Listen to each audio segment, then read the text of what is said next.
Buenas noches, Buenas noches. Buenas noches, ¿cómo profe. les va? ¿Todo bien? Buenas noches. Bien, bien. Bueno, mejor así. Perdón, yo me disculpo, estoy con la cámara apagada porque estoy con mi nieto. Y es como Hiroshima, Nagasaki, todo junto. Quédate Perdón, tranquila, no hay problema, no hay problema. Gracias, gracias. De nada. A ver, espérenme 2 segundos porque se me cerró una puerta.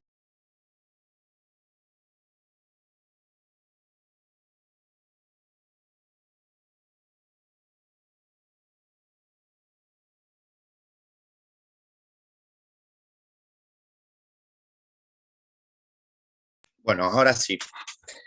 Bueno, habíamos quedado, la semana pasada habíamos terminado un poco lo de los swaps, los forwards, los futuros y las opciones, y habíamos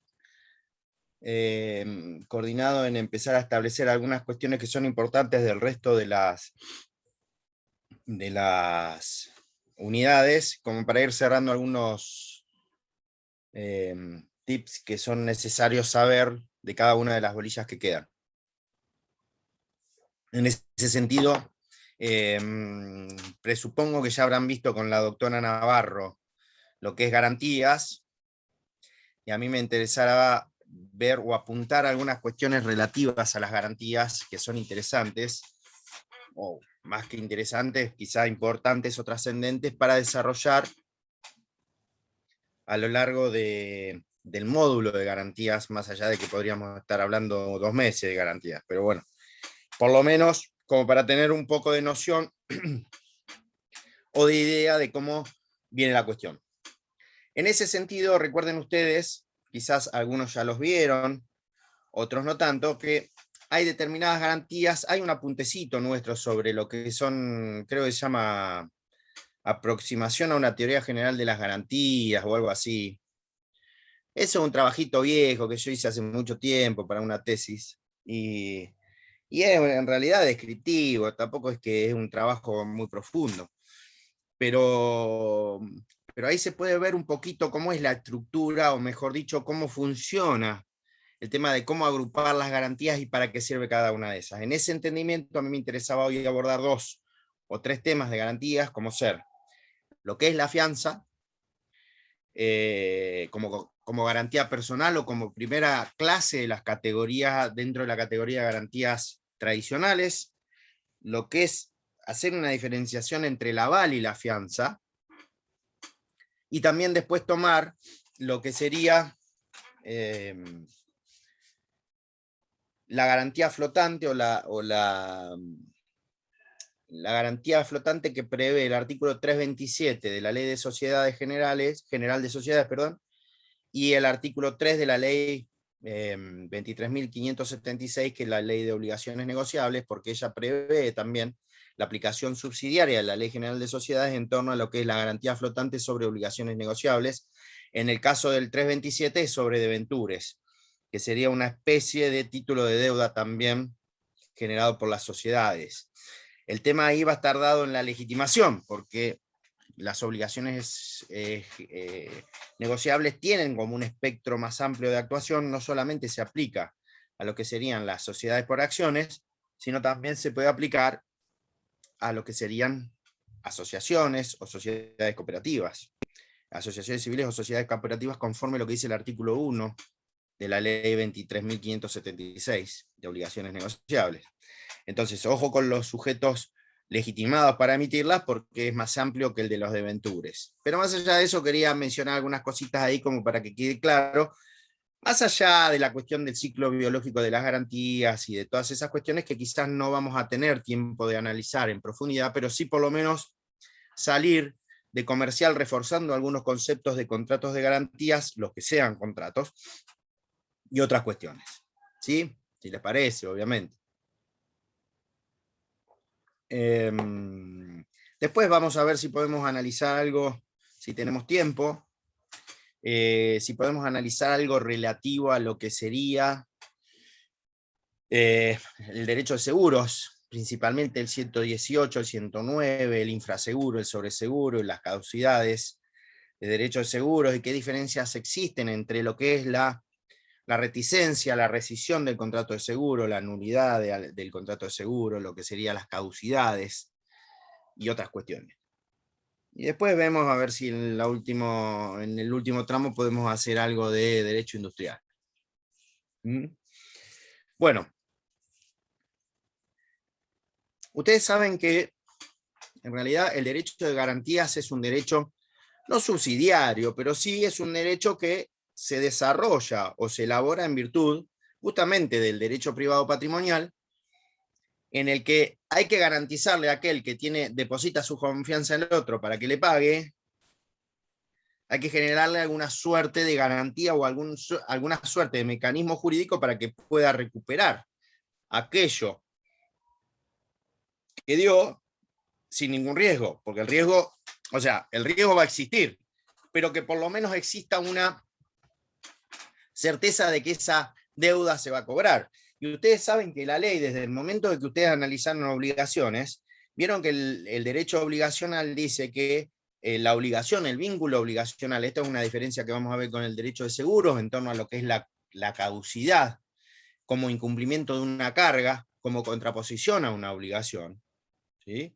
Puesto que la obligación otorga una facultad que la carga no da. Y la facultad que otorga la obligación, el incumplimiento de la obligación, es el poder coercitivo de exigir su cumplimiento contra el patrimonio y hacerlo efectivo contra el patrimonio ¿de quién? Del deudor o de un tercero a su costa. Cuando la ley dice que las obligaciones pueden ser ejecutadas contra el patrimonio de un tercero a costa del deudor, es que está hablando de una situación de garantía. Por eso los efectos de la ejecución contra el patrimonio de un tercero es darle a ese tercero que paga las acciones de reembolso o de repetición de lo pagado. ¿Por qué? Porque no es el deudor principal. Al no ser el deudor principal, la obligación no se extingue, y si no se las daría al sistema jurídico, estaríamos ante una situación de enriquecimiento sin causa del deudor principal, que asume en compromiso, se lleva la plata y nunca cumple la obligación y la termina pagando un tercero. ¿Sí? Algo así como lo que pasa, bueno, no voy a decir ningún comentario político al respecto, ¿sí? Pero imagínense que pase algo así en un país, ¿no? Donde supongamos, un banco tenga que asumir las deudas de terceros y la provincia asumir las deudas de ese banco para poder, mediante bonos, poder cancelar ese pasivo. Supongamos que hubiese pasado en la provincia de Buenos Aires eso en el 2001. Pasa en TNT, pasa en la vida real, pero supongamos que haya pasado, imagínense que es una situación de excepcionalidad. Lo cierto es que el derecho prevé esa función, y la función que prevé el derecho es justamente darle las acciones de repetición por vía de lo que se conoce como un instituto técnico, que es el de la subrogación. El de la subrogación legal, no real, porque la subrogación real es otra cosa. La subrogación real la vamos a ver más que nada en seguros y en ejecuciones, o en concursos y quiebras, ¿no? Entonces, en ese entendimiento, el derecho a las garantías forma parte del derecho obligacional en el segundo segmento de la estructura de la obligación, que es el segmento de la responsabilidad por incumplimiento. Entonces, en el segundo segmento de la responsabilidad por incumplimiento de la obligación, ahí es donde gana o campea el derecho de las garantías, por así decirlo, obviamente dando una suerte de posibilidad de recupero de aquello que fue pagado, no indebidamente, pero sí, indebidamente no, porque si te lo cobran es porque habrás asumido la obligación de pagarlo, pero sí, en realidad en el fondo, lo que requiere el derecho de las garantías es disminuir el riesgo de incobrabilidad. Es decir, el acreedor lo que quiere es disminuir su riesgo de incobrabilidad. Y ese riesgo de incobrabilidad, que está íncito en toda obligación, a pesar de que a nosotros nos digan nadie asume una obligación para incumplirla, eso es un postulado muy lindo, pero si no, nosotros no tendríamos trabajo, muchachos.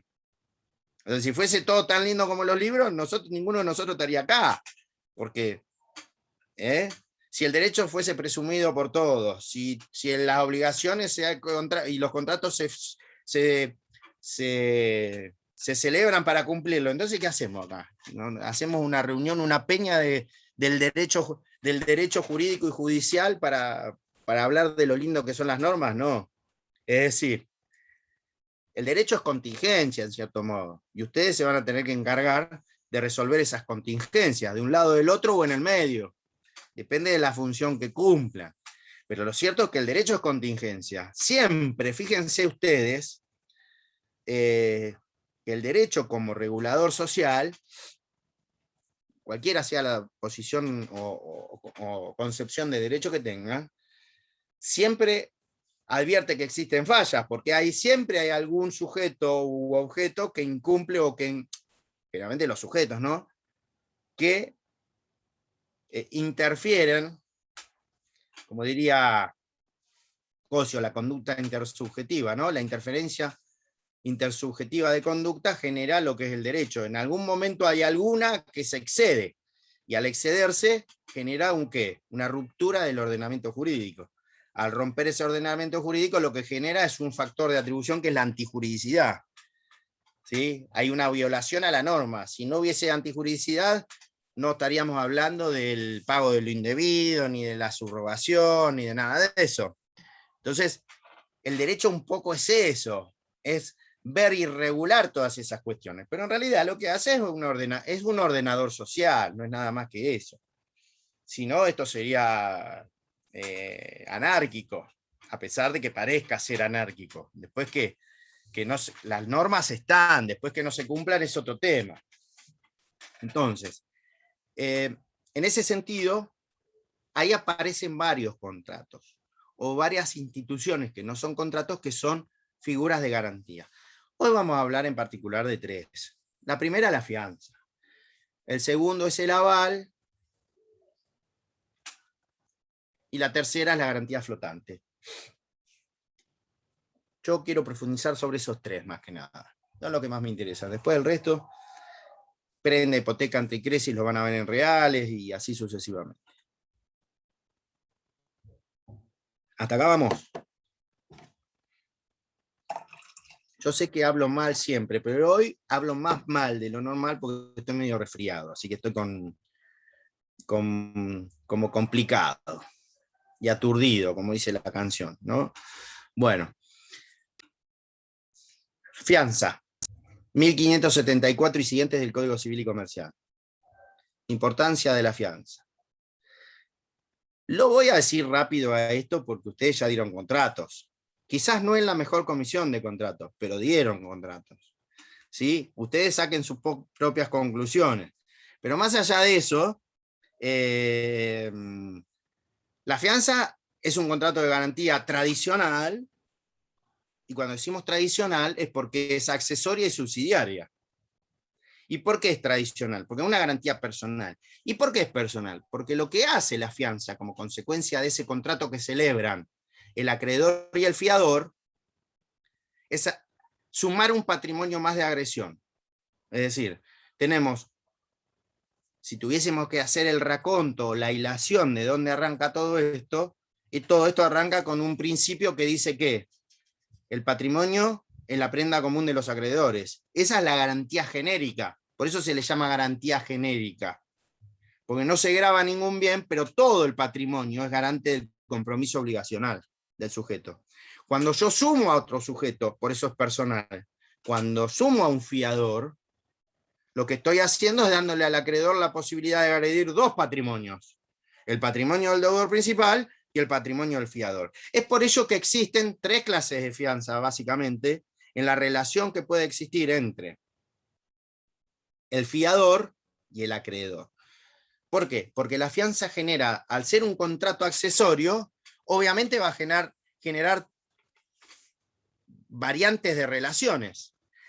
La primera variante de relación que va a generar es obligacional entre el acreedor y el fiador, porque son los que celebran el contrato de fianza. ¿Está? Entonces ahí hay una relación, pero también hay una relación ya generada entre el acreedor y el deudor principal, y también hay una relación que genera la fianza entre el fiador y el deudor. ¿Se dan cuenta como que hay un triángulo? ¿Se dan cuenta? Acreedor, deudor, obligación principal. Acreedor, fiador, contrato accesorio de garantía. Por eso la definición del 1574 dice cuando un tercero, ¿sí? Cuando el fiador se compromete con el acreedor a garantizar la deuda de un tercero. Ese tercero es el deudor principal. Y el contrato de fianza nunca se celebra entre el acreedor y el deudor, porque ese ya está celebrado. La fianza se celebra entre acreedor y fiador. De esa relación que surge entre el acreedor y el fiador surgen 3 clases de fianza. Entonces, clases de fianza, flechita para arriba, A, fianza simple, flechita para el medio, B, fianza solidaria, flechita para abajo, fianza como principal liso y llano pagador, o principal pagador. Fianza simple, y tendría que ser el 1583, por ahí. Fianza solidaria, 1590, fianza principal pagador, 1591 del Código Civil y Comercial. Si es que no falla la memoria. ¿Cuál es la diferencia entre esas 3? Que es lo que a mí me interesa rescatar. La diferencia es no solamente, no radica en el grado en el que se obligan, ¿sí? Porque esa sería la extensión de la fianza. La diferencia pasa por saber a quién voy a ejecutar primero. ¿Estamos? Entonces, cuando yo hablo de que existe fianza simple, la fianza simple existe porque otorga 2 beneficios. ¿A quién le otorga los 2 beneficios? Al fiador. No se lo otorga al acreedor. Le otorga al fiador el beneficio de excusión, no exclusión, ¿sí? Porque me han dicho exclusión, y la exclusión no la vamos a ver acá, la van a ver en concursal cuando vean exclusión de voto.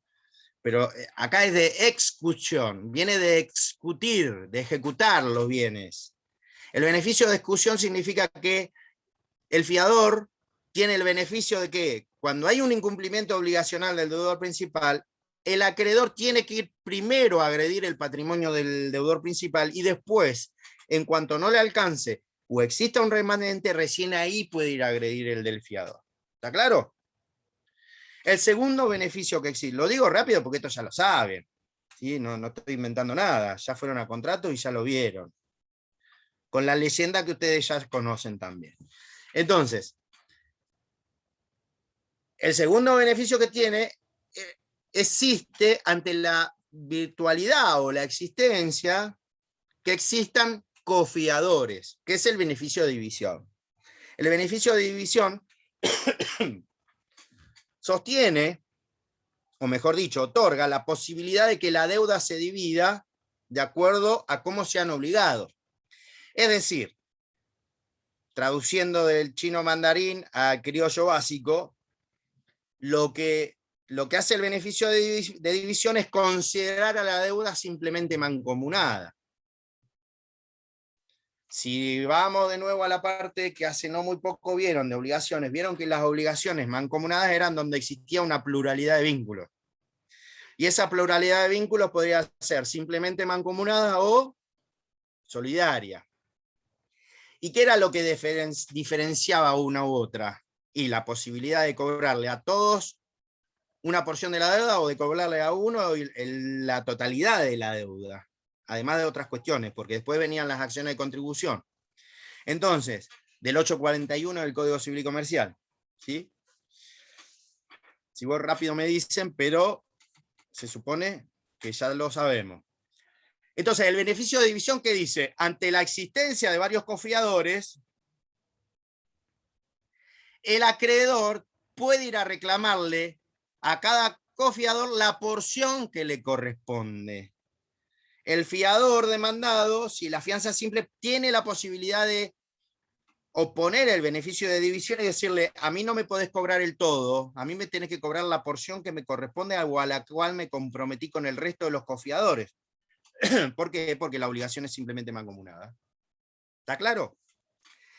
Segunda clase de fianza, B o 2, como quieran decirle, fianza solidaria. La fianza por antonomasia del derecho mercantil. Al igual que la principal pagador. ¿Por qué? Porque la solidaria, la fianza solidaria, ¿cuándo? Dice la ley, 1590. Cuando se hubiese pactado como solidaria o se hubiese renunciado al beneficio de exclusión. ¿Sí? Por ende, si renuncia al beneficio de exclusión, o si es solidaria, no va a haber división tampoco. Entonces, la fianza solidaria es cuando el acreedor puede ir al fiador a reclamarle directamente sin necesidad de ir a ejecutarle al deudor principal. ¿Y después qué pasará? Y después el fiador tendrá que ejercer las acciones de protección, ¿sí?, del patrimonio necesario para que no se le licúe la responsabilidad del deudor principal y él pueda ejercer a la postre las acciones de contribución o de repetición pertinentes. ¿Hasta acá vamos? Ustedes recuerden siempre, ahora por ahí le faltan elementos, pero siempre en el derecho patrimonial tenemos como 3 estados de cosas o 2 estados de cosas. Una, si el bien está o permanece en el patrimonio o está por salir, y otra es si ya salió. ¿Sí? Para las primeras, para las cosas que se mantienen en el patrimonio, existen las medidas de conservación, que también son suertes de garantías. ¿Cuáles? Las medidas cautelares. Las medidas cautelares también son una suerte de garantía. ¿Sí? El embargo, la inhibición, la prohibición de contratar, la prohibición de innovar, la que quieran. ¿Sí? Son suertes de garantía. La anotación de litis también. Cada una con su función. ¿Por qué con garantías? Porque no toda la garantía tiene que ver con cobrar plata. Las garantías tienen que ver con mantener un determinado bien en el patrimonio o con una cualidad determinada. Por ejemplo, una anotación de litis es una medida cautelar que garantiza. ¿Qué garantiza? Que rompe los efectos de la inoponibilidad de los terceros de buena fe. Ya no hay buena fe. Entonces yo puedo, ¿qué? Puedo reivindicar ese bien, puedo reclamar los efectos de la nulidad con relación a ese bien. ¿Se dan cuenta? Ahora, si ya salió el patrimonio, ¿qué tengo? Si ya salió del patrimonio, ¿qué tengo? Las acciones de recomposición patrimoniales. ¿Cuáles son? Ustedes no lo vieron así. La simulación, la inoponibilidad, la acción revocatoria pauliana, la acción de ineficacia concursal, la acción de ineficacia concursal por conocimiento del estado de cesación de pagos, las acciones de extensión de quiebra, las acciones de responsabilidad por llevar a las consecuencias patrimoniales, que todavía obviamente recién van por el primer escalón ustedes, pero le faltan 10 escalones más para llegar al podio. Entonces, cuando tengan todo ese bagaje, se van a ir dando cuenta que el sistema es como un relojito, va funcionando, y tienen cada medida para determinada situación. Yo los entiendo a ustedes porque nos pasó a todos. Ustedes ven en Civil 1, que es el primer civil que vemos, quizá en primer año, como me pasó a mí, o quizá en segundo o en tercero, y no entienden nada de lo que es la revocatoria pauliana, y ustedes dirán, ¿para qué existió este Paulo? Solamente para complicarnos la vida, ¿vieron? Y era pretor. ¿Y quién es el pretor? ¿Qué sé yo? Dicen ustedes, pero decía pretor, el pretor Paulo. En realidad, todas las acciones en el derecho tienen una razón de ser. Y las acciones de ser de estas acciones, valga la redundancia, es la de la recomposición patrimonial. ¿Sí? Después hay otras también, que son las de repetir o reembolsar lo pagado. Y para eso también tengo que conservar el patrimonio, si no, ¿qué pasa? Y no tengo bienes para responder. Y no puedo ejecutar, ¿qué? La garantía común. Es simple, no es muy difícil. Con 25 o 30 años de estudio se aprende. Pero más allá de la cuestión, ¿sí? Más allá de esta cuestión, en mi caso 23 años ya de estudio, se aprende tranquilamente, no se preocupen, no se asusten porque cualquiera pudo hacer esto, ¿sí? Cualquiera pudo. Si cualquiera pudo, listo. El tema es que ¿Estamos? tenemos 23 días nosotros, no tenemos 23 años. Y bueno, pero como número sirve, como número sirve. Pero ahí, fíjese, Riva, tiene 23 días, pero está viendo cosas que usted ya vio, porque Civil 1 ya vio, obligaciones ya Igual ni vio y siquiera contrato tenemos ya 23 vio. días. Que no se acuerde es otra cosa, pero por ahí seguramente se acuerda. ¿Estamos? Entonces, hasta acá vamos. Solidaria, la segunda clase de fianza. La tercera clase de fianza, y esto es lo que más me interesa hoy, es la del 1591, que es la del principal pagador. antes denominada en el artículo 2005 del Código Velezano como fiador liso y llano pagador, decía la ley. Y esto es muy simple, a pesar de que la ley comete el mismo error que cometió en la traducción de ese artículo 2005 del Código Civil y Comercial, 2005 del Código Civil de Vélez, que los invito a que lo vean si tienen un código de ellos, en la nota al artículo 2005 del Código derogado, hay una cita del esbozo de Freitas. Del esbozo de Freitas, que es de donde Vélez sacó el artículo de la fianza como principal pagador. Y ustedes dirán, se fumó algo que me empieza a hablar del esbozo de Freitas. Bueno, el esbozo de Freitas es este artículo, el único problema es que Vélez lo recortó y provocó una discusión doctrinaria tremenda, porque, más allá de que ahora ya está superado por la jurisprudencia y por la doctrina, porque si leemos atentamente el 1591, fíjense lo que dice. Voy a tratar de parafrasearlo de memoria, lo cual no tengo y no me lo acuerdo, pero dice que si el fiador se hubiese obligado como principal pagador, ¿sí?, se juzgará su obligación respecto del acreedor como si fuese un codeudor solidario, aplicándose las normas de las obligaciones solidarias al respecto. Algo así dice, más o menos. No me lo acuerdo. Yo creo que si voy a un examen lo apruebo, pero no me lo acuerdo de memoria. Pero casi dice eso. Ahora, este tópico nos trae que debamos hacer una escisión ineludible respecto al 1591. Fíjense qué artículo cortito, pero qué conflictivo. Las cosas cortas suelen ser conflictivas a veces, con todo lo que ello apareja. ¿Por qué? Porque dan lugar a interpretaciones erróneas. ¿Y por qué? Porque si yo leo ese artículo apresurado y no lo contextúo en el capítulo en el que está, que dice relaciones entre el acreedor y el fiador, a mí me parece que cuando yo me obligo como deudor, como fiador, principal pagador, como codeudor solidario, quiere decir que la ley me considera a mí codeudor solidario con el deudor principal, pero yo no me llevé la plata.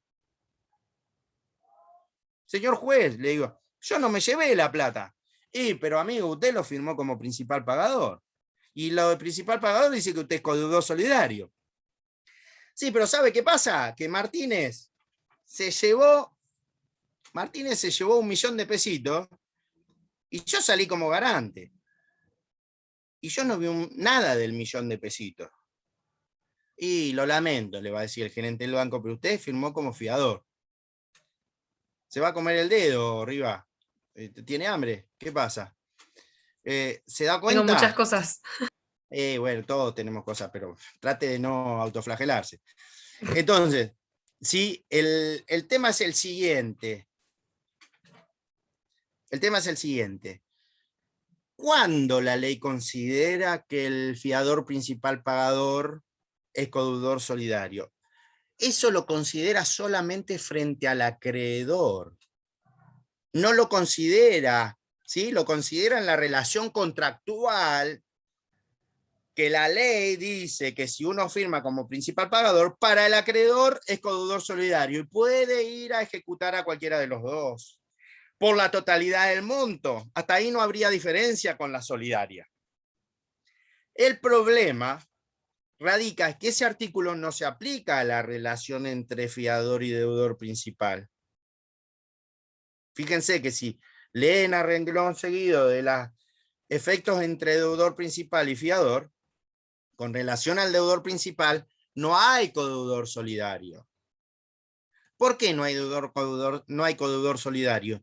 Porque la relación que existe entre fiador y deudor principal, que en principio no hay vínculo contractual entre ellos, ni lo va a haber, no hay vínculo contractual, ni lo va a haber. ¿Por qué? Porque si paga el fiador como principal pagador esa obligación, él queda subrogado en los derechos del acreedor. Y la relación que van a tener va a ser de subrogación, por efectos de la subrogación. ¿Y qué implica la subrogación en el fondo? Ahí me salió medio agudo, ¿no? ¿Y qué implica la subrogación? Pensemos entre todos. La subrogación legal lo que implica es una sustitución. La subrogación legal lo que implica es una cesión de la posición contractual por efecto legal. Hay una cesión de la posición contractual por efectos de un, ¿sí?, de un acto voluntario contractual, que es la cesión del contrato, pero también esa cesión puede acontecer por efecto de la propia ley, es decir, per se. ¿Cuándo ocurre eso? Cuando se dan los supuestos de subrogación legal. Cuando la ley dice cuándo un sujeto que abona una obligación que no es propia tiene derecho a repetir. ¿Por qué tiene derecho a repetir? Porque si no habría un enriquecimiento sin causa ¿de quién? Del deudor principal. Hay un desplazamiento patrimonial injustificado. ¿Se dan cuenta? Ese desplazamiento patrimonial injustificado, ¿cuál es? Martínez se llevó el $1.000.000 y Cataldo se quedó de garpe como garante. Garante fiador, ¿se dan cuenta? Mire cómo lo zafé, ¿no? Yo digo esto nomás. Mire cómo lo zafé a que no está. ¿Estamos? Entonces, ¿se dan cuenta? ¿Se dan cuenta lo que pasa? Reitero, esa relación de codeudor solidario, considerarlo codeudor solidario, es entre acreedor y fiador. ¿Sí? Entre acreedor y fiador. No entre fiador y deudor principal. Por eso, la ley le otorga al fiador determinadas acciones preventivas antes del incumplimiento del deudor principal para saber que él también puede cautelar el patrimonio del deudor principal. Perdón. ¿Cuáles? Y fíjense que las va enunciando. Y dice, ¿se acuerdan cuando nosotros vimos el 1031 y 1032? Cuando vimos el 1031 y el 1032 en materia contractual y dijimos, ojo con el 1031 y el 1032 porque es un concepto en donde no solamente está volcada la acceptio non ad impleti contractus y la acceptio non riti ad impleti contractus, sino también se me cuela en el 1032 la anticipatory breach del Uniform Commercial Code. ¿Se acuerdan? Cuando decíamos, ojo, ojo, cuando el deudor está demostrando por actos, o que se está insolventando, o que está realizando actos en donde demuestra implícitamente que no va a cumplir su obligación. Entonces, ¿yo qué hago? Suspendo preventivamente la ejecución del contrato. Acá, en vez de suspender preventivamente la ejecución del contrato, ¿qué hago? Me otorga verosimilitud a mí para que cautele el patrimonio del deudor principal. Por eso la ley le otorga al fiador la posibilidad de requerir medidas cautelares de conservación. ¿Estamos? Entonces, fíjense cómo, ¿por qué la ley le otorga a un sujeto que no tiene relación jurídica con el deudor principal la posibilidad de trabar medidas cautelares sobre su patrimonio? Y porque es la calmachicha. Ya estamos viendo de que acaba de haber una hecatombe, y la hecatombe va a terminar con el pago o la ejecución del patrimonio del fiador, y el fiador después tiene que repetir o garantizarse la repetición de alguna manera. ¿Se dan cuenta? Parece que estoy loco hablando porque les miro las caras de asombro como si nunca en la vida hubiesen escuchado esto que estoy diciendo. Doctor, bueno, por eso es que... Sí. Perdón. Sí. No pasa sí, nada. mi nieto está a los gritos, perdón. Por eso, sí, está como loco con la fianza. Está como loco. Sí, está jugando a la pelota adentro de la casa. También, por eso es que el principal pagador... por eso. El principal pagador renuncia al beneficio de exclusión y solidaridad. No hay. Cuando hablamos de principal pagador directamente, que la ley considera ese vínculo como codeudor solidario. Acá ya no se habla más ni de beneficio de división ni de beneficio de exclusión. La ley dice, pum, deudor solidario. ¿Se dan cuenta? Por eso decimos, ese vínculo solo es con el acreedor. Quiero buscar el artículo. Acá está, miren. Bueno, la sección tercera, cuando habla de efectos del deudor y del fiador, fíjense lo que dice el 1592. Lo primero que empieza a decir el 1592. ¿Qué menciona el 1592? ¿Qué artículo menciona? ¿O qué palabra menciona como título? Subrogación, dice, ¿no? ¿Y cuándo hay subrogación? Bueno, no vamos a hablar de... esto no tiene nada que ver con la acción subrogatoria, ¿eh? Ojo. Quiero creer que tienen la diferencia entre subrogación legal y la acción subrogatoria. Supongamos que sí, ¿sí? Supongamos que sí. Entonces, ¿estamos? Pero fíjese, de lo que estaba hablando es de lo que dice el 1594. Fíjense todos los ítems que le otorgan al fiador la posibilidad de embargar o de cautelar el patrimonio del deudor principal. Y dice, derechos del fiador. El fiador tiene derecho a obtener el embargo de los bienes del deudor u otras garantías suficientes. ¿De qué habla? De garantías. Y si yo digo, tengo derecho a embargar el patrimonio del deudor u otras garantías, es que estoy considerando que el embargo es una garantía. ¿Se dan cuenta? Y el embargo ustedes siempre lo vieron como una medida cautelar, procesal. ¿No? ¿Estamos? Pero si agarran, perdón, si toman el artículo 209 y 210 del Código Procesal Civil y Comercial y ven el 209 inciso tercero y van a ver si no encuentran reflejada ahí la exception ad impleti contractus. Y habla de embargo el artículo. Si es que vieron procesal, por ahí todavía no lo vieron procesal, o elementos, qué sé yo, saben lo que son las medidas cautelares, ¿no? Díganme que en cuarto año de Derecho saben lo que son las medidas cautelares, si no ya estamos directamente, estamos estudiando bioquímica o alguna cosa de esa, porque no, ¿sí? Por favor, díganme, miéntanme,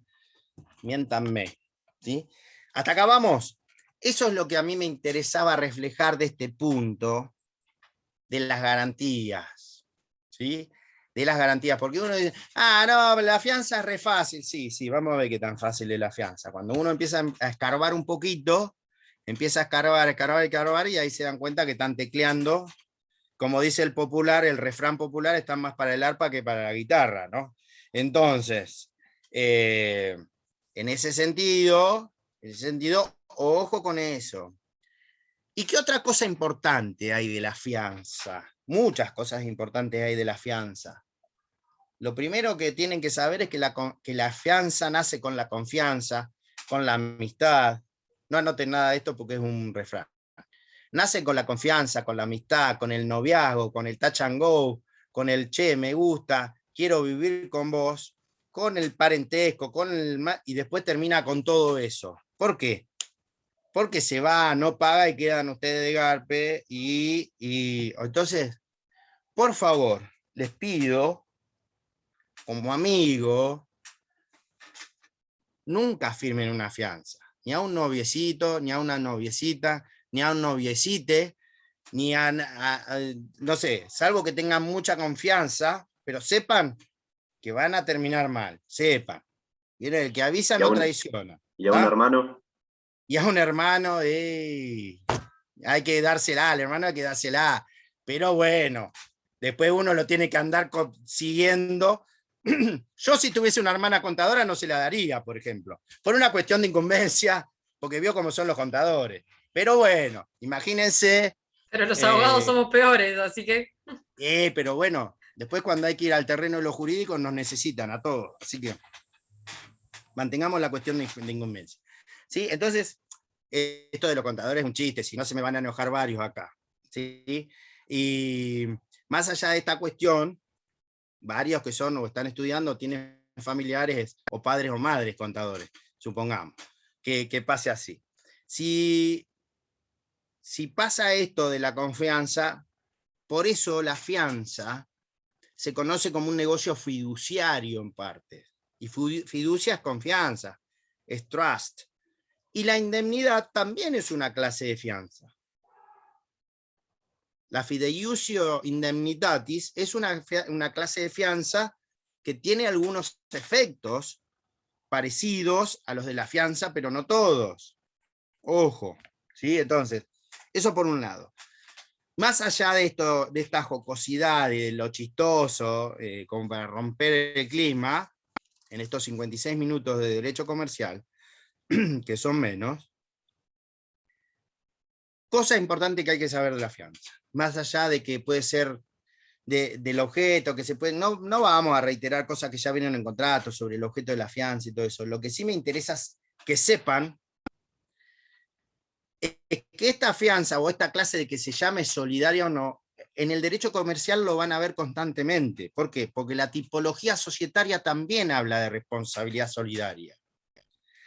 Y van a ver como una graduación que entre las sociedades de personalistas o de interés y las sociedades de capital o por acciones, si ustedes empiezan con una tipología societaria de responsabilidad de las sociedades personalistas, van a ver que la responsabilidad ahí siempre es solidaria, ¿sí? Ilimitada y no subsidiaria.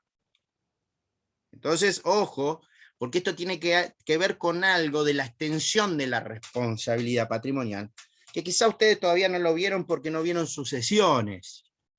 Pero el tema es la denominada teoría o doctrina del ultra vires, del traspaso de las deudas de un patrimonio a otro, de la extensión de responsabilidad patrimonial de un patrimonio a otro. Vieron que todos los días aprendemos una cosita nueva, ¿no? Ustedes vayan sacando conclusiones. Todos los días vamos aprendiendo una cosita nueva. Y esas conclusiones que tienen que ir sacando es que ahí es como van a ir formando ustedes su léxico y van a entender muchas cosas, pero en el derecho patrimonial privado van a ver que esta teoría del ultra vires siempre está ahí, está como pululando. Y en el derecho sucesorio no existe la teoría del ultra vires porque, cuando vayan a sucesión lo van a ver, las sucesiones se aceptan o se presumen aceptadas con beneficio de inventario, es decir, no se trasladan a los herederos las deudas de los causantes, o del decujus, como se dice, o del decuyus, que es el muerto. No se trasladan, se aceptan con beneficio de inventario, es decir, si hay patrimonio para ejecutar esas deudas, se ejecuta, y si no, quedan ahí. No siguen haciéndose cargo los herederos de esas deudas, ¿está claro? Ese es un principio basilar del derecho. Pero ojo, porque hay situaciones de societarias en donde no es así. Por ejemplo, en las sociedades colectivas. En las sociedades colectivas, nunca formen una sociedad colectiva, por favor, se los pido. Así como les pido no firmen una fianza, tampoco formen una sociedad colectiva. O una sociedad de hecho, que ya no existen más, pero una sociedad de hecho, no nunca más. Por favor. Ni una sociedad irregular, que ahora tampoco se denominan así. ¿Por qué? Porque la responsabilidad de los socios es solidaria, ilimitada y no subsidiaria con la sociedad. Quiere decir que la sociedad, sujeto de derecho contractual creado, le traspasa la deuda a los socios si no las pagan. Ojo, esa cosa nunca, no se hagan los locos. Eso nunca, porque la terminan pagando ustedes. Y recuerden que, a pesar de que no me gusta citarlo, como decía alguna persona o personaje, el órgano más sensible del hombre termina siendo el bolsillo. ¿Ah? Entonces, ojo, por eso existe la responsabilidad, por eso existen las sociedades de ¿qué? De responsabilidad limitada. ¿Limitada a qué? A las cuotas parte que se hayan, ¿sí?, suscrito.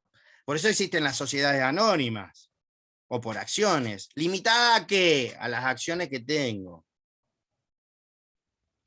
No se me traspasa, no hay ultravires, no hay un más allá, ¿sí?, respecto del patrimonio del sujeto. En algunas otras cuestiones sí. Ojo, que cuando vayan a quiebras y vean extensión de quiebra a partir del artículo 160 y siguiente de la ley 24.522, ahí van a ver cómo juega esto de la responsabilidad solidaria o no cuando el juez les extienda, perdón, el juez comercial o civil y comercial les extienda la quiebra como consecuencia de la responsabilidad solidaria que tienen por ser socio de una sociedad que tiene ese tipo de responsabilidad. Entonces, ojo, acá de lo que estamos hablando, en parte es de eso, ¿Se dan cuenta cómo sumamos otro patrimonio? ¿Sí? Todo lo que termina en matrimonio no siempre es lindo. Patrimonio por ahí es lindo. El otro, ¿está? Tranquilo, no se me hagan los locos. Entonces, sí, tengan cuidado con eso. Pero acá, en esta clase de garantía personal, que es la fianza, que dijimos nosotros que era una garantía tradicional personal, porque sumaba un patrimonio, hay unas ciertas reglas básicas. ¿Sí? Y la regla básica que existe al ser un contrato accesorio es que accessorium sequitur principale, es decir, lo accesorio sigue la suerte de lo principal porque la fianza es un contrato accesorio. ¿Y qué quiere decir? Que si hay algún vicio o defensa que yo podría oponer con relación a la deuda principal, también la voy a poder oponer con relación a la accesoria. Por eso existe un principio o regla de oro que dice que el fiador nunca puede terminar pagando más que el deudor principal. ¿Por qué? Porque si no, existiría un derecho extralimitado, existiría una violación al nemo plus iuris. ¿Sí? El nemo plus iuris, que era que nadie tiene un derecho mejor ni más extenso que el que tenía. Ni se puede comprometer a un derecho mayor o más extenso que aquel al que se comprometió el que se lo cedió. Ahora, eso tiene una excepción. Y esa excepción, ¿para qué vamos a estar acá si vamos a estar hablando de las fórmulas químicas? No, tenemos que hablar de las reglas y de las excepciones. Imagínense a un matemático diciendo, no, porque hay una excepción al, ¿sí? Al binomio cuadrado perfecto, y por ahí la hay, qué sé yo, pero los flacos sacan la calculadora ahí, tiran 3 teclas y sacaron, ¿sí? Esa cuestión. Nosotros decimos, no, pará. Esto es en situación de normalidad. Y ya nos empiezan a mirar raro, ¿vieron? Cuando hablamos los abogados. Esto en situación de normalidad. ¿Qué será situación de normalidad? Para nosotros la situación de normalidad es la que consideramos que los contratantes son in bonis, o se encuentran in bonis. Es decir, cuando son solventes. Esa regla se aplica cuando los cocontratantes son solventes. ¿Por qué? Porque cuando hay insolvencia, eso no es tan así. Y como demuestra, sobra un botón, diría mi abuela, decía mi abuela Cecilia, ¿sí? La Ceci, ¿cómo la habremos hecho gritar con mi hermano a la Ceci? La volvíamos loca, pobre. A Cecilia, como demuestra, sobra un botón. La excepción a eso es en la novación y la fianza. Pues si ustedes van a leer el artículo 1597, si nosotros decimos, a ver, pensemos entre todos. Si nosotros decimos que la fianza es un supuesto donde lo accesorio sigue la suerte de lo principal, si la obligación principal se nova, o existe novación objetiva, automáticamente me tendría que extinguir la fianza. ¿Por qué? Porque el 1597 dice, novada la obligación principal, si no se lo convoca al fiador de nuevo, estamos afuera. La fianza quedó extinta. ¿Y ustedes de dónde lo sabían a esto? Si nunca hubiesen leído el 1597. Lo sabían del 1225 del contrato de locación. ¿Por qué? Miren cómo tiran ojos para el 1225 ahora todo diciendo qué carajo dirá el 1225. Y el 1225 en la locación dice que concluida la locación y continuando el locador en la locación de la cosa arrendada, si no se lo convoca, como no existe tácita reconducción, si no se lo convoca al fiador para que garantice los nuevos periodos, esa fianza se extinguió. Eso lo dice el 1225 y también lo dice el 1596. Inciso B. Si se prorroga el plazo contractual sin que se lo haya convocado el fiador para que garantice. ¿Vieron cómo todo cierra? Todo a la corta o a la larga cierra. Como se dice en economía, de algún modo ajusta. En algún lado ajusta. Entonces, como en algún lado ajusta, fíjese que la regla, dijimos nosotros, es que extinta la obligación principal, se cae la garantía. Eso pasa en todos los contratos de garantía. El contrato de garantía no es por el monto que suscribí el contrato de garantía, es por lo que falta pagar al deudor principal. ¿Se entiende? Si no, le estaría cobrando de más al fiador. Y el fiador es en la medida que se encuentre vigente la obligación. Ejemplo, yo saco una hipoteca por 1 millón de pesos. ¿Sí? Y pago 500.000, la hipoteca me la van a ejecutar por 500.000, no por 1 millón de pesos. Porque objetivamente el quantum se redujo, está extinta la obligación. La garantía sigue vigente, pero por los 500. Si yo celebro una fianza por el 1 millón que se llevó Martínez, ¿está? Y Martínez pagó 500.000, mi fianza va a estar vigente por 500.000. ¿Se dan cuenta? ¿Se dan cuenta cómo es? Entonces, ¿eso por qué? Porque lo accesorio sigue la suerte de lo principal. Ahora, esa situación en donde la novación extingue la fianza porque extinguió la obligación principal, no se aplica en situación de insolvencia. 1597, que es la reproducción del artículo 55 y 56 de la ley 24.522. Más que el 55 al 56, segundo párrafo de la 24.522. ¿Por qué? Porque la novación concursal, explico de nuevo lo que hemos reiterado en algún momento, cuando los cocontratantes están in bonis,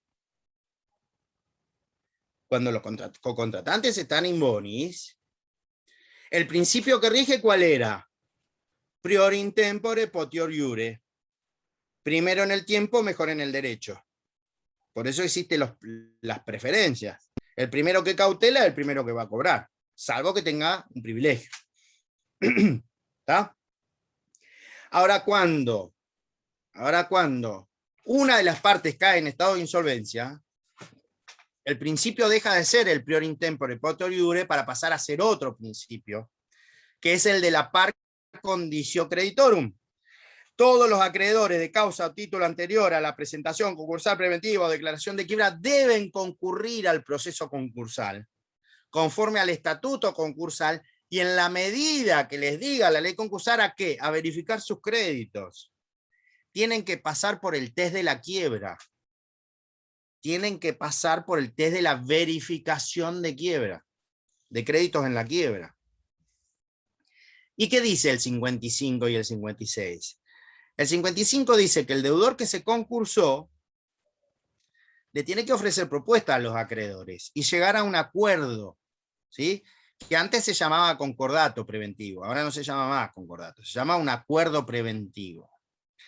Y para ese acuerdo preventivo tiene que tener mayorías de capital, mayorías de personas, con exclusión de votos o no, pero lo cierto es que si llega a un acuerdo y le dice, les voy a pagar a ustedes, muchachos, con una quita de capital del 80%, con una espera de 10 años y sin intereses. ¿Sí? O con una espera de 2 años de 2 años de espera y en 10 cuotas anuales. Y ustedes dicen, pará, me estás afanando, hermano. Pará, ya está. Listo, ¿qué más querés? Los acuerdos concursales son así. Yo no sé si les suena. Club Atlético Aldo Civi, esa era la propuesta de pago del Club Atlético Aldo Civi. Para los que son de Mar del Plata. ¿Sí? Entonces, así son las propuestas concursales. Ahora, ¿qué pasa? El juez, si la homologa, ahí viene el primer artículo. Artículo 55 dice, el acuerdo, efecto novatorio del acuerdo homologado. Empieza el 55. El acuerdo homologado provoca, ¿sí?, la novación de todas las deudas de causa o título anterior a la presentación concursal preventiva. Hasta ahí divino, dicen ustedes. Me encantó el proceso concursal, quiero concursarme todos los días de mi vida para no pagarle nada a mis acreedores. El problema es el 56. ¿Qué dice? Empieza diciendo el 56. Si lo tienen ahí, lo leemos juntos. Si no, yo se los digo. Los efectos del acuerdo homologado se aplican a los acreedores, a los 3 entes, presentes, ausentes y disidentes.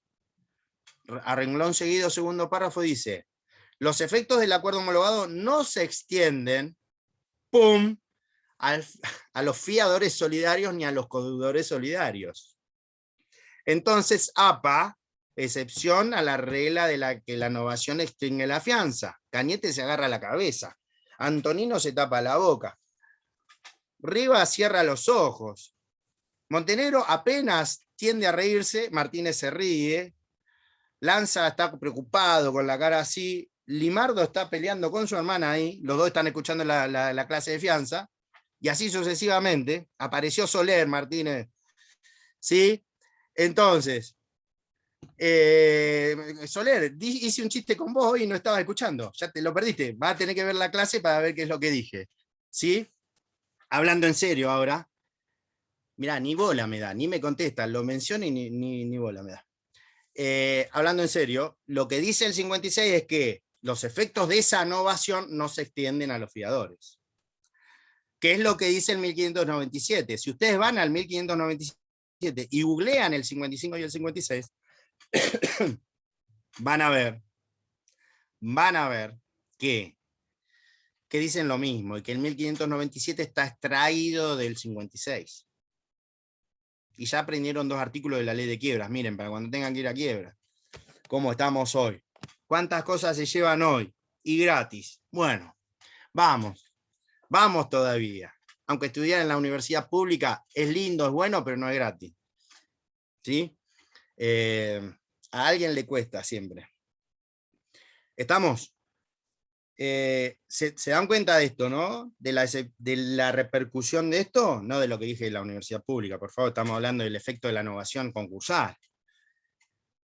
Que esa regla existe en la medida que no haya situación de insolvencia, porque si hay situación de insolvencia, no se novan las obligaciones. Si se me concursó el deudor principal, por eso, ¿ustedes para qué vienen acá? Para estudiar. Y decir, ojo, cachirla, que no te agarren con... que no se te, si sos fiador, que no se te concurse el deudor. Tenés que estar atento. Tenés que estar atento, porque si se te concursa, ¿qué tenés que hacer vos? Concurso de garante, 69 de la ley concursal preventiva. Se concursa él, me concurso yo también para traccionar. Porque si no, quedo yo prendido como... Y el acreedor me va a venir a reclamar en un proceso individual que toda la deuda. ¿Por qué? Porque no voy a poder invocar la novación, ¿se dan cuenta? Porque la novación en ese caso pareciera tener un efecto subjetivo, si lo analizan. ¿Está? Eso era lo que quería decir de novación y de fianza. Otra de las cosas que quería decir, para ir avanzando, estaba relacionada con el aval. ¿Por qué? Porque el aval es una figura muy parecida a la fianza. También es una garantía personal. También es una garantía accesoria, en cierto modo. Pero ¿saben qué? El aval es un acto jurídico unilateral. La fianza es un contrato. El aval está contenido en el artículo 32 del decreto ley 5965/63 de letra de cambio y o vale o pagaré. Mire que Giancaglini vio cómo le sacudí con información, ¿no?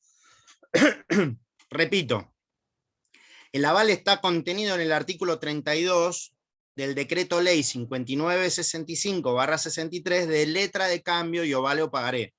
Para cuando hayan aprobado sociedades, van a tener que ver quiebras y cambiario. Esto sería cambiario. ¿Sí? Que estudiar la ley de cheque, el decreto ley de letra de cambio pagaré, factura de crédito y todos los títulos de crédito. ¿Qué pasa con el aval? El aval es un acto jurídico unilateral, pero es un giro. En derecho cambiario se habla de giros, ¿sí?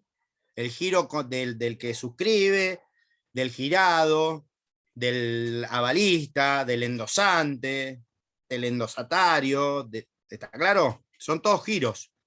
Pero lo que caracteriza al derecho cambiario, si ustedes recuerdan algo que yo dije de la cesión en algún momento y de la diferencia con el endoso,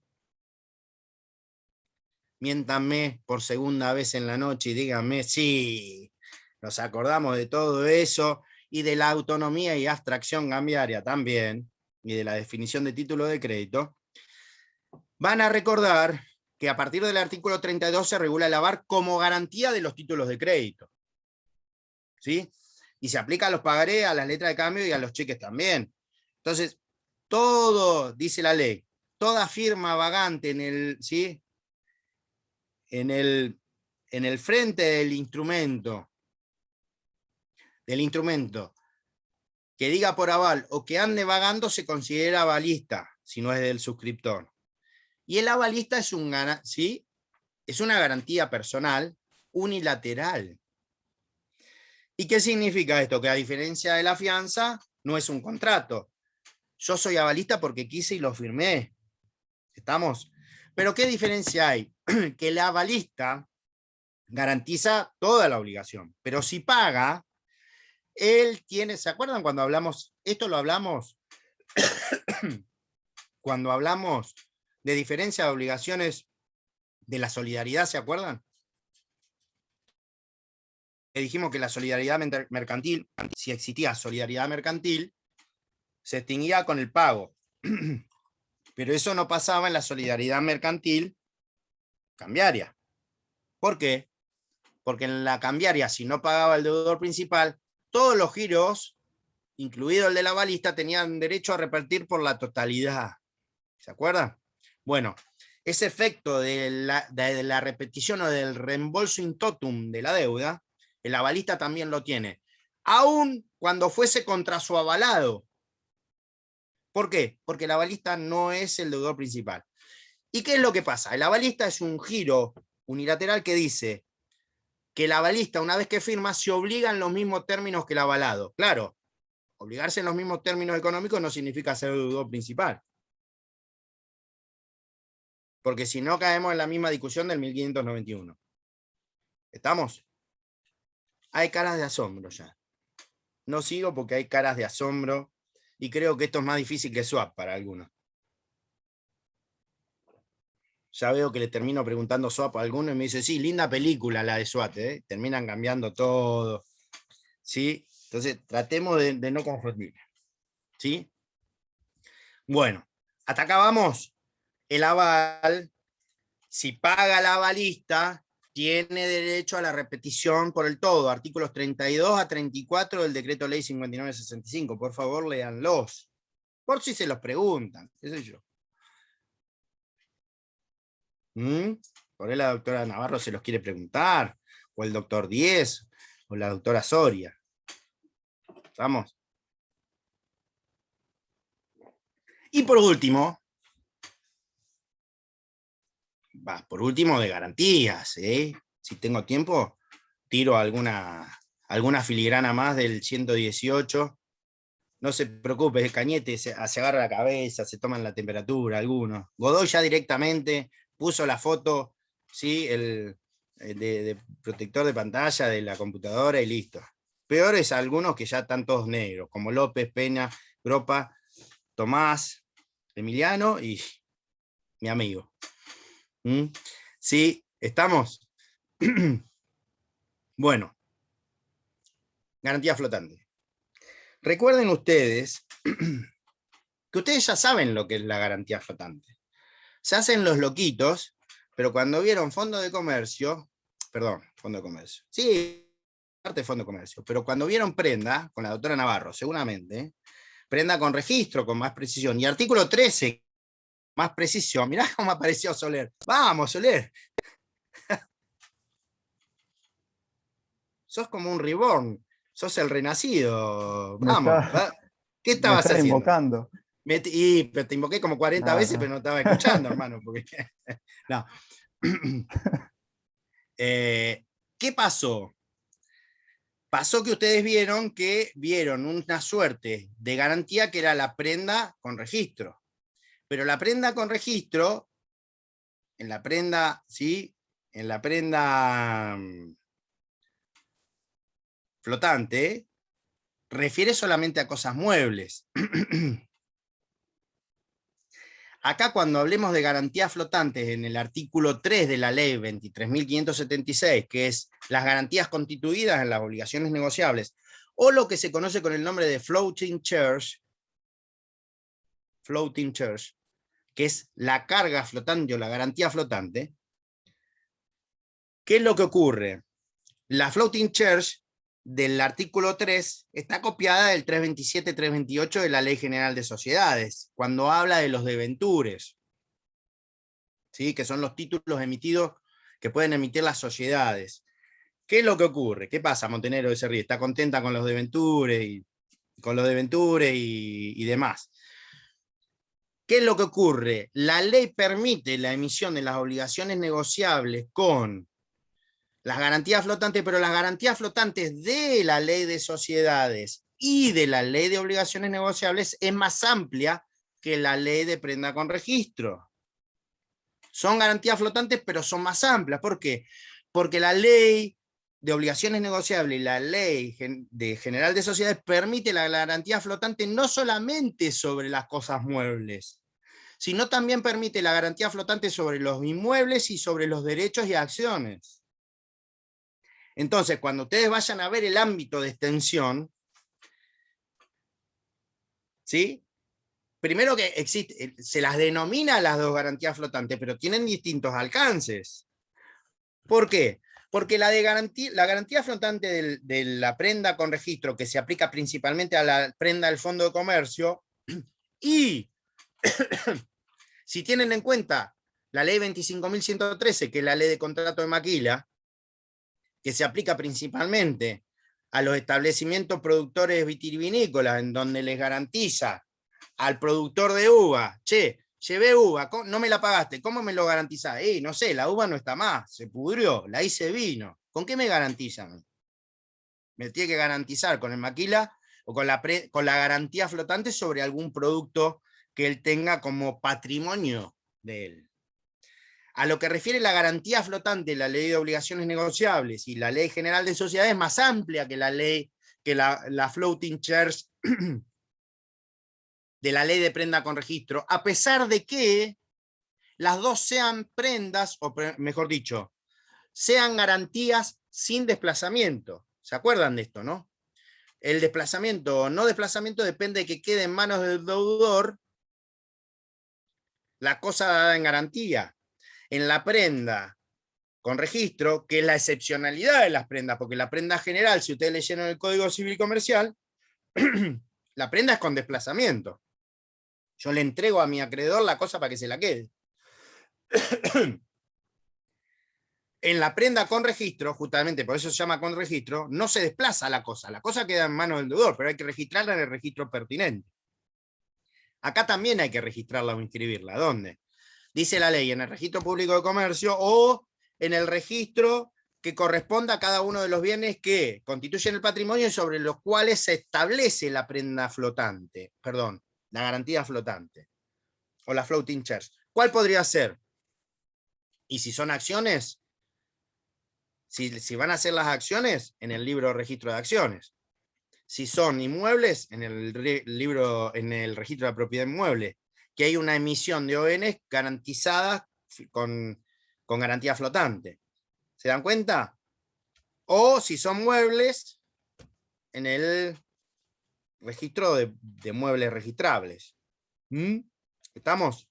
Entonces, ténganlo en cuenta eso, porque eso es importante. La extensión, a pesar de que las dos sean floating shares, las dos sean garantías flotantes, tiene distintos alcances. Entonces, les pido, por favor, que pueda entrar como discusión, o bueno, ¿qué diferencia existe entre la garantía flotante de una y otra?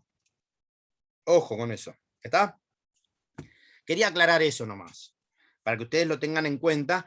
Lean bien cómo es ese procedimiento. Artículo 1, 3 de la Ley de Obligaciones Negociables. Creo que más adelante también, porque establece el procedimiento de ejecución. Si no me equivoco, 39, pero me puedo equivocar, no me lo acuerdo ahora con precisión el artículo 39 siguiente. 1, 3, 39 me parece. Y el 327, 328 siguientes de la Ley General de Sociedades cuando habla de debentures, cuando dice que se puede constituir una garantía flotante sobre ellos. ¿Sí? Con eso estamos. Si me acuerdo alguna otra cosa de garantías, que es la siguiente.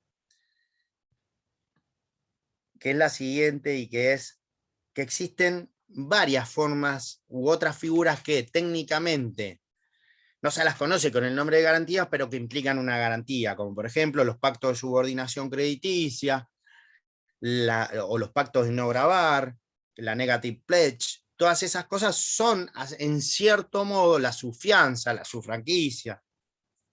Implican ciertas garantías que se toman, ¿sí? Y así las indemnidades, a pesar de que las denominemos con otros nombres, no significa que en el fondo no tengan el seguro de caución, por ejemplo, es una garantía también. El seguro de saldo deudor es otra garantía. Los seguros en principio implican una garantía. Bueno, para ir terminando así no los canso hoy, pues ya hablé bastante. Además de que hablo mal, rápido y como gangoso me salió hoy por esto congestión que tengo, ¿sí? Así que sepan disculpar si no se me entendió algo. No es que esté haciendo un esfuerzo, pero estoy hablando. Y además la grapa que me estoy tomando no está dando resultados. Sigo hablando y hablando, me refresca. Esto para Pascual, que siempre está tomando Coca-Cola sabor uva, ¿no? Entonces, imagínense, yo Pascual, una guitarra y una Coca-Cola sabor uva, puedo terminar a las 21:45 cantando cualquier cosa. Bueno, para concluir. 118 de la ley 17.418, seguros. Vieron que la ley 17.418, yo hablo porque toco de oído, seguramente los profesores que le dieron a ustedes los temas lo desarrollarán mejor que yo, que saben más esos temas, pero más allá de esa cuestión, porque ellos los prepararon, los temas, todo eso, sepan que la 17.418 es una ley que no es un invento argentino, es una ley de seguro copiada del derecho mexicano, ¿sí? Por el maestro de Derecho de Seguros argentino que se llamaba Isaac Alperín. Y ahí básicamente se puso un artículo, se estableció un artículo en la parte de seguros de daño, seguros patrimoniales, el 109, fundamental porque habla de la garantía de indemnidad, que dice que la aseguradora debe mantener indemne el patrimonio del asegurado. Empieza a desarrollar toda una serie de extensiones de lo que implica esa indemnidad, los límites, pero llega al 118. Y el 118 y los anteriores son importantes, ¿por qué? Porque hablan sobre las defensas que pueden hacerse valer en un litigio en donde yo tenga que citar a la aseguradora. Por eso, fíjense que utilicé la palabra citar. Y la citación implica la intervención de terceros en un conflicto entre dos partes.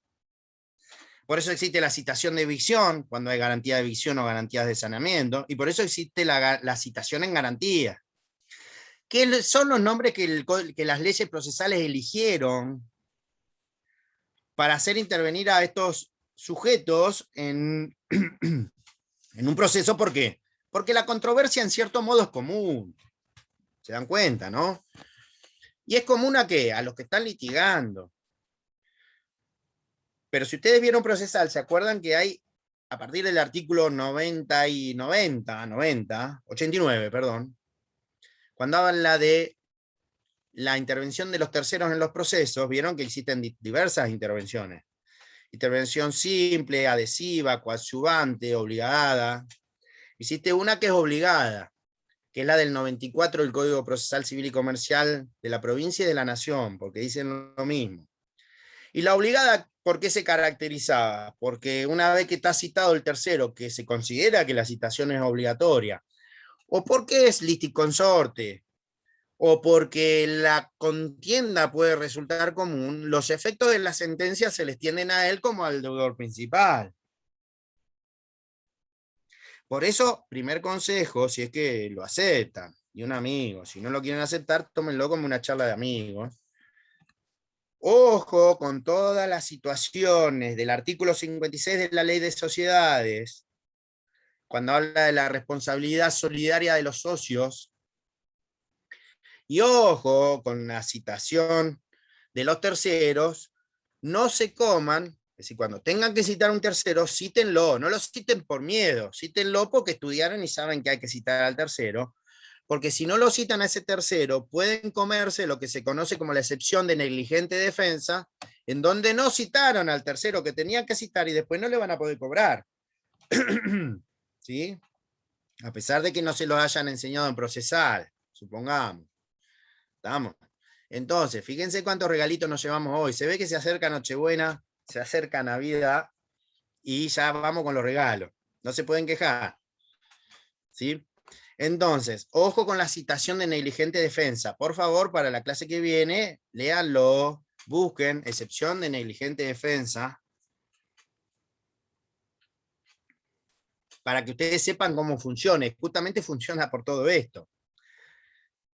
Pero lo más importante es que, como dije, citación, aparece el 118 de la ley de seguros, que es la citación de la compañía aseguradora, citación que no es obligatoria. Si no la quieren llamar, no la llamen. El tema es si no le pueden cobrar al deudor principal después. Entonces, ojo, citación. Y esa citación trae mucha conflictiva, porque la ley argentina no es clara, a pesar de que es clara, en realidad, volvemos de nuevo sobre lo mismo. Detrás de cada norma hay un interés particular que se defiende por algún sector. Entonces, si yo digo que el artículo 118 no implica la acción directa de los reclamos que la víctima pueda tener contra la citada en garantía, significa que no hay acción directa. Por más que la quieran camuflar, y el derecho del consumidor, cuando la ley no crea las acciones directas, no hay acción directa. Entonces, el 118 implica una citación autónoma en garantía, pero no implica una acción directa. Primer punto. ¿Sí? ¿Cuál es el efecto de que no implica una acción directa? Que yo no puedo reclamar solamente en el proceso a la citada en garantía. Tengo que traerlo al deudor que provocó la responsabilidad. No cometan el error que han cometido muchos de que por no poder notificar al deudor principal y como a la aseguradora la tenían notificada y en el proceso desistieron contra el deudor principal y la aseguradora dijo, ojalá que pase el tiempo muy rápido, así este auto queda firme y consentido. Pues el tiempo no pasó rápido, pasó como pasa para todos, con 60 segundos por minuto, con 60 minutos por hora, y en las 24 horas, después de 5 días, y con las horas de cargo, por el plazo excepcional del 124, quedó firme el auto en donde el actor desistió. Y una vez que el actor desistió del deudor principal, la aseguradora dijo, señor juez, por favor, libéreme de este proceso, porque como no hay deudor principal y no hay acción directa, yo no tengo por qué responder acá. ¿Y qué hacemos ahí? Primero, nos largamos a llorar, podría ser una opción. ¿Sí? Segundo, pero como no solucionamos nada con las lágrimas, segundo, aparece, ¿qué hacemos? Le echamos la culpa al juez. Pero como se van a dar cuenta que el escrito de desistimiento lo firmé yo, es decir, ahí empieza la tercera, que sería la C, me empiezo a preocupar. Cuarta, me como un juicio de mala praxis profesional por haber desistido contra el que no tenía que desistir. Entonces nunca, que lo aprenda hasta el perrito, por favor, o perrita, nunca desistan contra el deudor principal. Tráiganlo al deudor principal que generó la responsabilidad y tráiganla a la cita en garantía. Nunca desistan, así tarden 10 años en notificarlo al deudor principal. ¿Por qué? ¿Cuál es el fundamento? Porque no hay acción directa contra, salvo que se modifique la ley de seguro, obviamente. Ya veo que se modifica la ley de seguro en algún momento y dice, no, Cataldo me dijo que no tenía que desistir, no, pero... ¿Sí? En los términos en los que está redactado el 118, no hay una acción directa. Sí existe una acción autónoma, pero no directa. La citación es autónoma. La citación en garantía, ¿por qué?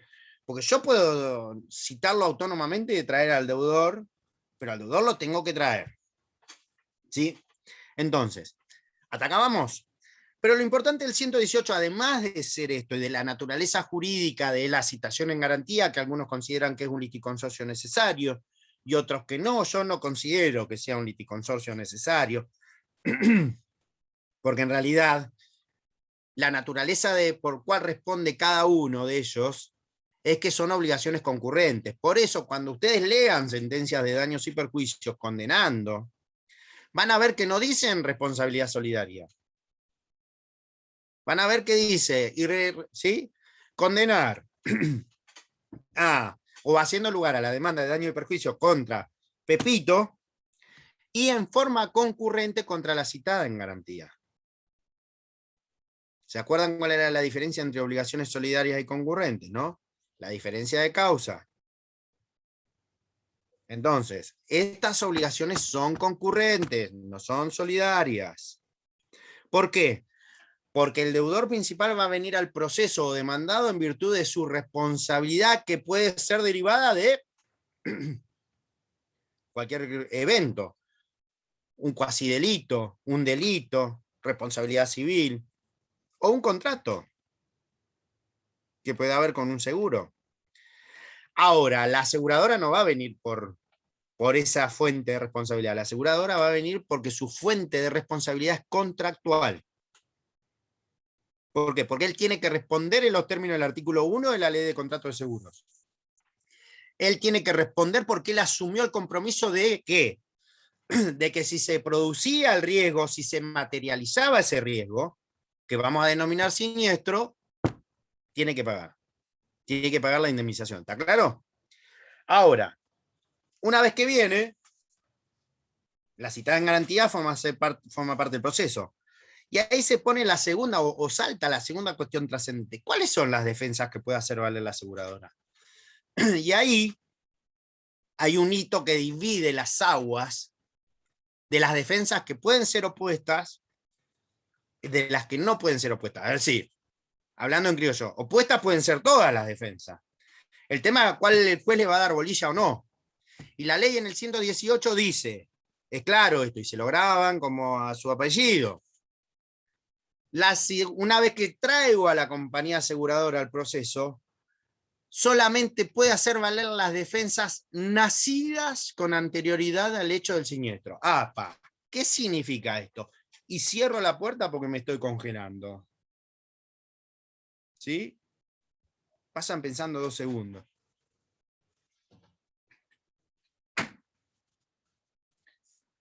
Volví. ¿Qué significa que la aseguradora solamente puede hacer valer las defensas nacidas con anterioridad al hecho del siniestro? Ejemplos. ¿Puede ser las excepciones que opongan el contrato de seguro? No, las excepciones que opongan el contrato de seguro no, las excepciones que nazcan para poner en el proceso. Vamos a verlo con ejemplos. Porque yo sé que seguramente lo vieron bien con la doctora Soria, pero lo vamos a reforzar. Si viene un sujeto y conduce en estado de ebriedad, supongamos que nos queremos matar, ¿no? Que pase algo así. La verdad que yo también me quiero matar de ver eso y que pasó en Mar del Plata. Yo también me quiero matar por participar de la misma especie que ese muchacho. Pero más allá de esa cuestión, supongamos que esté drogado o alcoholizado, que debe ser la situación. ¿Estaba drogado o alcoholizado antes del siniestro o después del siniestro? Antes. ¿No? Antes. Defensa nacida con anterioridad al hecho del siniestro. ¿Se dan cuenta? Va a venir la aseguradora y va a decir, señor juez, sí, falta de legitimación pasiva. No me tiene que llamar a mí a este proceso. ¿Por qué? Porque hay una defensa nacida con anterioridad al hecho del siniestro. El señor estaba manejando en estado de embriaguez y además con sustancias psicotrópicas toxicómanas en su cuerpo. Estaba falopeado. Además de alguna condición natural que ya tendría, que no la vamos a sacar a relucir acá, que empieza con T. Pero más allá de eso, con T, P, B, las tres, las tres juntas, TPB, ¿sí? Sería B larga es este TPB, el TPB es con B larga. Reúne las tres condiciones, supongamos que reúna esas tres condiciones naturales. Cuando hace valer al siniestro, el juez que va a decir, va a dar traslado, obviamente, pero es una defensa de fondo, le va a hacer lugar. ¿Por qué? Porque es una defensa nacida con anterioridad al hecho del siniestro. Segunda situación.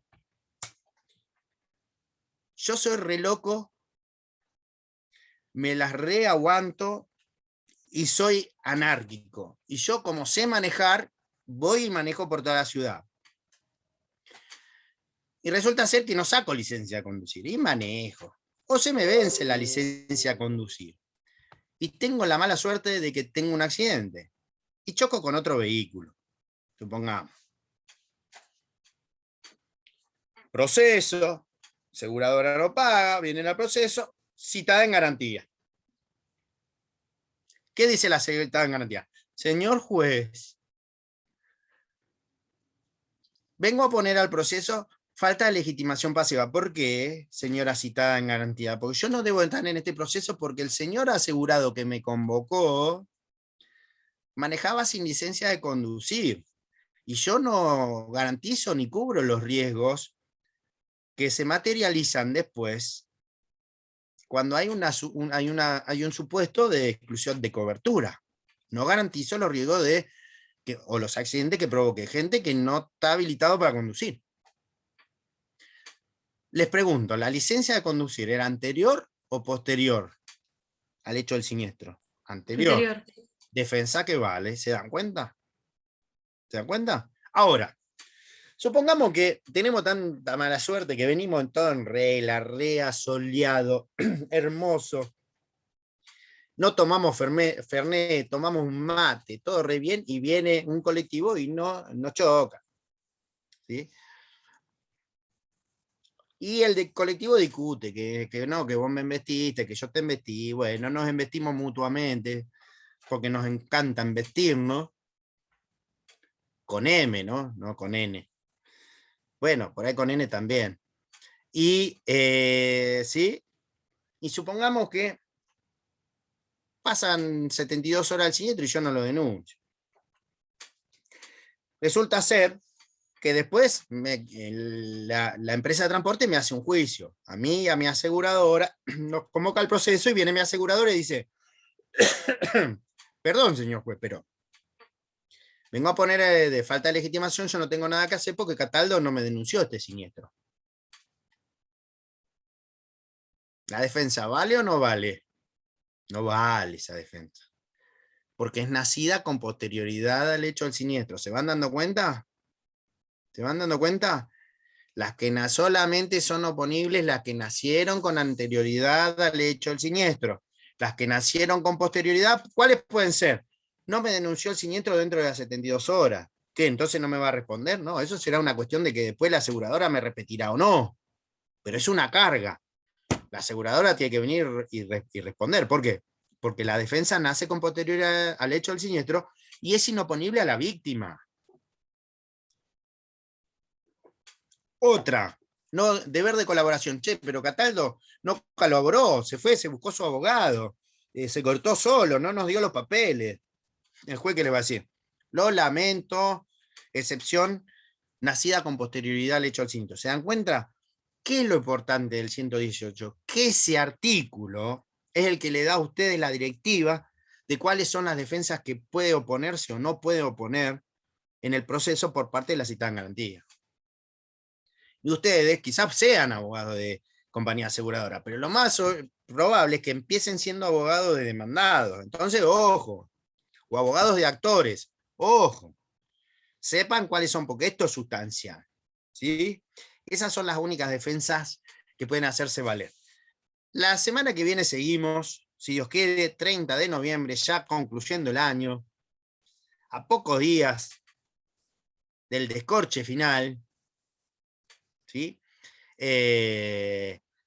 Nos vemos la clase que viene y seguimos hablando de seguros, algunas cuestiones que me interesaría profundizar de seguros y de derecho industrial. Espero que les haya gustado. Gracias por escucharme. Gracias por bancarme. Sí. 2 preguntas. Una, la de la semana que mucho. viene sería. No es mucho para esta hora, 2 preguntas. Nada, Son cortitas. Bueno, La semana que viene sería la última clase, que es 30, o el 7 vamos a tener. no, pero el 10 tenemos examen, Bueno, ¿no? pero el 7 vamos a tener. No a eso sé, voy. si ustedes quieren, tenemos. Si no quieren, no tengamos. Bueno. ¿Sí? Y otra Eh, cosa. El 8 Meritúnleo es ustedes. feriado, el 8 es feriado y es mi cumpleaños, así que tengo que preparar las cosas. Nada de tener clase. ¿Quién habla? Plebani. Justamente, si el 8 es feriado, tengamos clase hacia el otro día vamos al cumpleaños. Digo, porque ya quiero creer que hiciste una invitación general. Somos 22, Plebani, te aviso. Por Zoom, te aviso. Sí, por Zoom, claro, mira. Ahora te saltó la La torta pandemia. no se come por Zoom. Entonces ya no me gustó la invitación. Nada, claro. Segunda pregunta, a ver, vamos. Segunda pregunta. ¿El parcial es presencial o es virtual? La idea es que sea oral, Claro, sí, pero ¿es presencial o virtual? presencial. Bueno. Porque hay gente tipo. ¿Cómo fue el primero?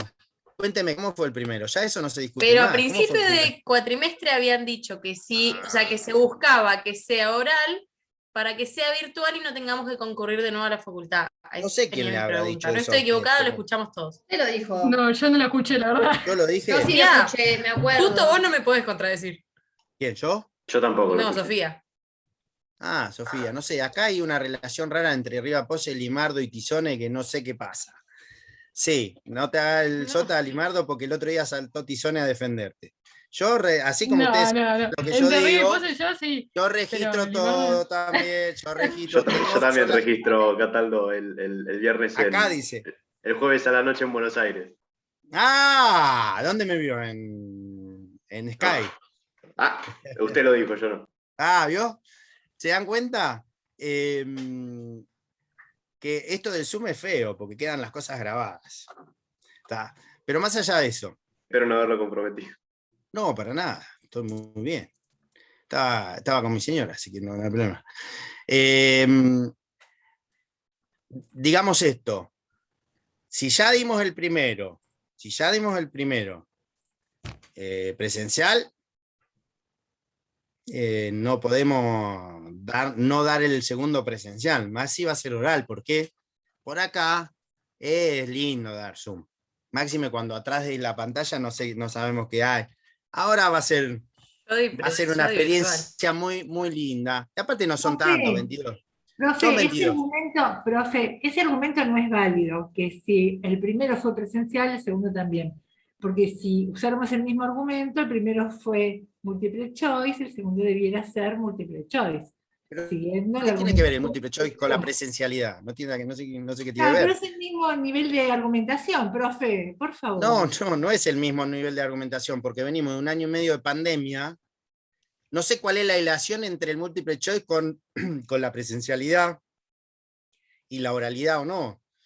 El segundo examen, si el primero fue presencial, el segundo va a ser presencial y va a ser oral. Ahora con mayor razón va a ser oral, después de todas estas argumentaciones y de facto que se acaban de dar. Bueno. No, oral a mí no me molesta, pero yo tenía entendido que. O sea, le agradecen todos arriba Pose, le agradecen todos arriba Pose el hecho nada.